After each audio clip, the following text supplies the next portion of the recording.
અમરેલી ખાતે જિલ્લા કલેક્ટર અજય દહિયાના અધ્યક્ષસ્થાને પ્રેસ કોન્ફરન્સ યોજાઈ હતી। સમગ્ર વાત કરવામાં આવી તો સ્વચ્છતા હી સેવા સેતુ કાર્યક્રમ અને એક પેડ માં કે નામ અભિયાન અંતર્ગત અમરેલી જિલ્લા વહીવટી તંત્ર દ્વારા આયોજન કરવામાં આવ્યું છે। આ પ્રજાલક્ષી અભિયાનોથી અમરેલી જિલ્લાના નાગરિકો વાકેફ થાય અને જનભાગીદારી વધે, ઉપરાંત નાગરિકો સેવા સેતુ કાર્યક્રમમાં મહત્વ લાભ મેળવે તે ઉદ્દેશ સાથે અમરેલી જિલ્લા કલેક્ટર અજય દહિયાના અધ્યક્ષસ્થાને પ્રેસ કોન્ફરન્સ યોજાઈ હતી।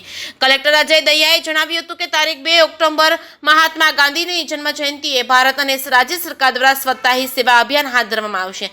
સ્વચ્છતા માટે નાગરિકોમાં એક આદત કેળવી શકાય અને કચરા નિકાલ માટે યોગ્ય વ્યવસ્થા થાય તે માટે ખાસ ઝુંબેશ શરૂ થશે। અમરેલી જિલ્લા સહિત સમગ્ર રાજ્યમાં તારીખ 17 સપ્ટેમ્બર 2024 થી સ્વચ્છતા હી સેવા 2024 અભિયાનનો પ્રારંભ થશે।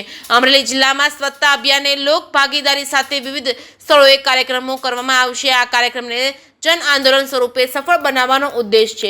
આ કાર્યક્રમમાં સાંસદ તેમજ ધારાસભ્ય તેમજ પંચાયત અને નગરપાલિકા સહિતના પદાધિકારીઓ અને હોદ્દેદારો સહિતના મહાનુભાવો જોડાશે। ઔદ્યોગિક એકમો અને વિવિધ સંસ્થાઓના સહયોગ આપે અને નાગરિકોમાં સ્વચ્છતાનો અભિગમ કેળવી શકાય અને સ્વચ્છતા માટે જાગૃતિ આવે તે માટે સ્વચ્છતા હી સેવા અભિયાનને સંઘર્ષ બનાવવાનો પ્રયાસ છે। જિલ્લામાં આગામી તારીખ 17મી સપ્ટેમ્બર 2024 થી સેવા સેતુ કાર્યક્રમમાં 10મા તબક્કાનો પ્રારંભ થશે।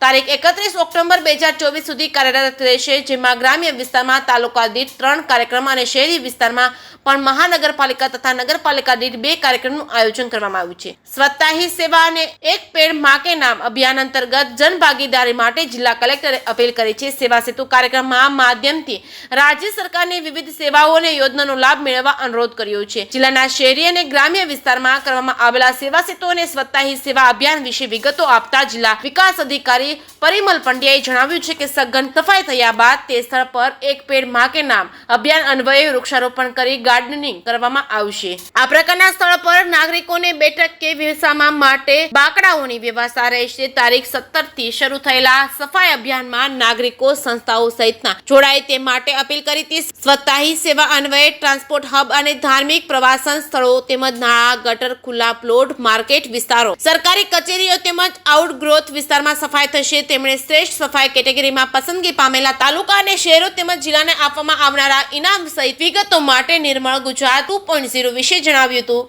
એક પેડ માં કે નામ અભિયાન અન્વયે શહેરી અને ગ્રામ્ય વિસ્તારના શૈક્ષણિક અને રમતગમતના સ્થળો પર રોપા વાવેતર થશે અને જિલ્લાના 262 ગ્રામ્ય વિસ્તારમાં અને 75 અમૃત સરોવર પર મનરેગા હેઠળ કરવામાં આવેલી વૃક્ષારોપણ અને વૃક્ષોને પાણી આપવાની વ્યવસ્થા અંગેની વિગતો આપી હતી। અધિક જિલ્લા મેજિસ્ટર દિલીપસિંહ ગોહિલે જણાવ્યું હતું કે સેવા સેતુના 10મા તબક્કા વિશેષ એ છે કે રાજ્ય સરકારની વિવિધ 55 સેવાનો ગ્રામ્ય અને શહેરી વિસ્તારમાં કાર્યક્રમોમાં સમાવેશ થયો છે। સેવાનો લાભ લાભાર્થીઓને સ્થળ પર મળશે અને આ કાર્યક્રમના સુચારુ આયોજન માટે વિવિધ અધિકારીઓને ફરજ સોંપવામાં આવી છે।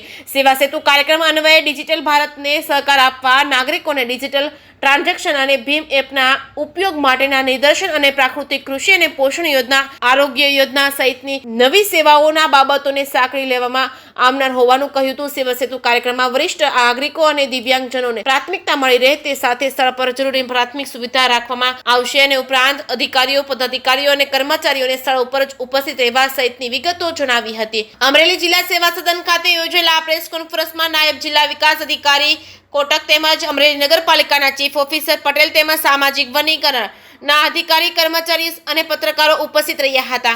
જેકેએસ ગુજરાતી સાથે જૈનિક સોજિત્રા, અમરેલી। રાજ્ય સરકારના અગત્યના 2 કાર્યક્રમો સ્વચ્છતા હી સેવા અને સેવા સેતુ કાર્યક્રમ, બંને કાર્યક્રમો 17મી સપ્ટેમ્બરથી ગુજરાતમાં લોન્ચ થઈ રહ્યા છે। સ્વચ્છતા હી સેવાની વાત કરીએ તો ગુજરાત સરકારે એવું નિર્ણય કર્યું છે કે 17મી સપ્ટેમ્બરથી 31 ઓક્ટોબર સુધી આ કાર્યક્રમ લંબાવવામાં આવ્યો છે।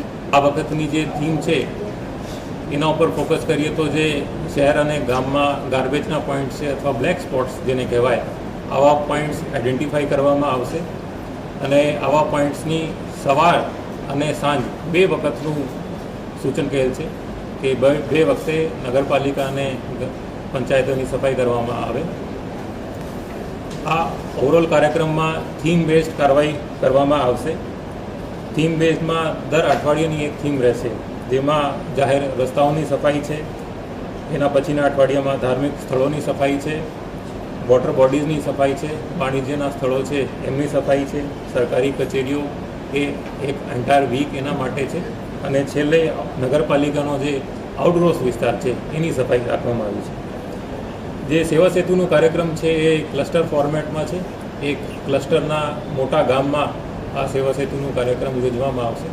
સવારે 9 વાગ્યાથી સાંજના 5 વાગ્યા સુધી તમામ તાલુકાની કચેરીઓ છે એમના અધિકારીઓ અને સ્ટાફ એ આ જગ્યા ઉપર હાજર રહેશે. સરકારની ઘણી સેવાઓ જે છે એ સેવા સેતુના માધ્યમથી લોકો સુધી પહોંચાડવામાં આવશે. મેં ખાસ એવો સૂચન તમામ અધિકારીઓને કર્યું છે કે આ તમામ અરજીઓનું સેમ ડે નિકાલ થવું જોઈએ.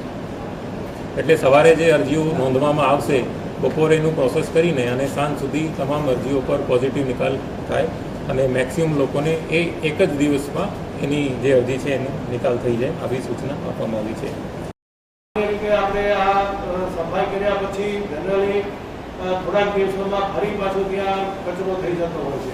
એટલે સરકારશ્રી દ્વારા આ વખતે વિશેષ સૂચનાઓ એવી આપવામાં આવેલી છે કે આ જગ્યાઓ ઉપર પ્લાન્ટેશન કરવામાં આવે. એટલે આજે આપણે બીજો જે મુદ્દો છે એક પેડ માકે નામ એના અનુસંધાનમાં આ જગ્યાઓ ઉપર પ્લાન્ટેશન કરવામાં આવે. બેસવા માટેના બ્લોક એટલે કે બાંકડાઓ મૂકવામાં આવે